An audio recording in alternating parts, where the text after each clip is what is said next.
to the 6th Annual Women of Distinction ceremony, and to this beautiful Elmont Public Library. I would also like to extend my personal congratulations to all of the women being honored this evening, especially Melissa Naidu and Sue Wong, both of whom I've had the pleasure of working with at Floral Park. Tonight, I have the honor of introducing to you a very intelligent man, a man who has made some wise decisions, undoubtedly due to, in large part, to the profound impact that he himself has cited his mother as having had on him. Thomas Alfano is quoted as saying about his mother, "She instilled valuable lessons to my sister and me that I try very hard to follow." And there, ladies and gentlemen, is the mark of a very smart man, a man that listens to his mother. But in addition to this innate intelligence and clearly strong upbringing, Assemblyman Alfano has accomplished a few things on his own. Recently, Assemblyman Alfano supported a bill aimed at creating equity in pay for women in the workplace, the Women's Pay Equity Legislative Package, a bill all of us here would agree demonstrates his commitment to professional women. Additionally, Assemblyman Alfano spearheaded the Acute End of Life Act, where people dying of terminal illness have accessibility to health care locally.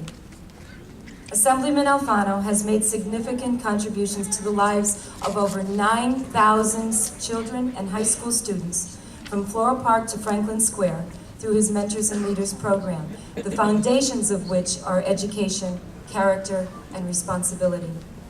Most recently, Assemblyman Alfano was instrumental in making it possible for our music and art students to perform and have their artwork displayed at Lincoln Center's newly renovated Alice Tully Hall. And this performance will showcase the talents of nearly 300 students in a memorable, once-in-a-lifetime event to take place next Wednesday, May 20th. It is my pleasure to introduce to you a centurion whose career's foundation has been centered on social justice and empowerment, a forward-thinking and forward-looking man of distinction, Assemblyman Thomas W. Alfano.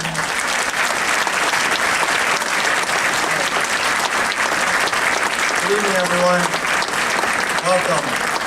Welcome to this beautiful library, a fitting home for this wonderful celebration. You know, it wasn't too long ago, just looking back 6 years, that we had this at some of the grammar schools, the primary schools in Elmont. And though they were wonderful venues, we always did it in the heart of the summer or the heat of the summer, and the buildings, as you know, weren't air conditioned, and my speeches were very short, as will be this one. But thank you, Kathy, for that wonderful introduction, and what she said about my mom is definitely true.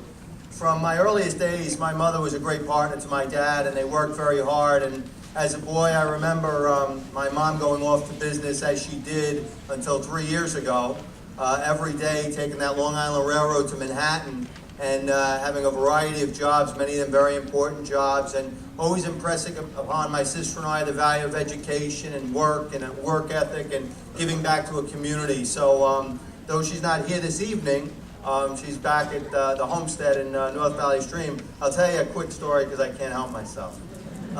Just a few days ago, before Mother's Day, there was a political event I happened to be at, and I was wishing all of the ladies a happy Mother's Day at the event.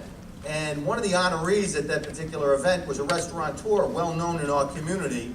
And I couldn't control myself, and I said, you know, Mom, from a podium, I'm addressing the crowd, I said, your chicken parmesan isn't as good as so-and-so's. The people in the audience, you would have thought I committed a major offense of some kind.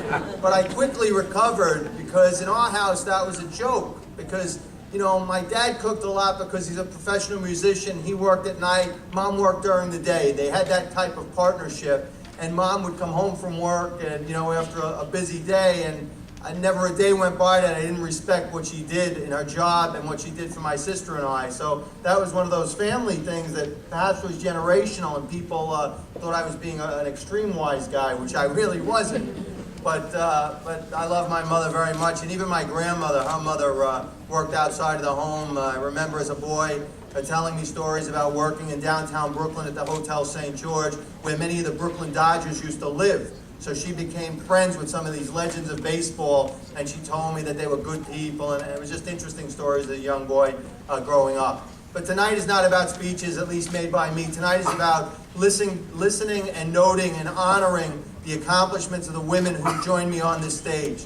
We are so privileged to have a community of doers, a community of role models, a community of people who have dedicated time away from their families to do extraordinary and great things.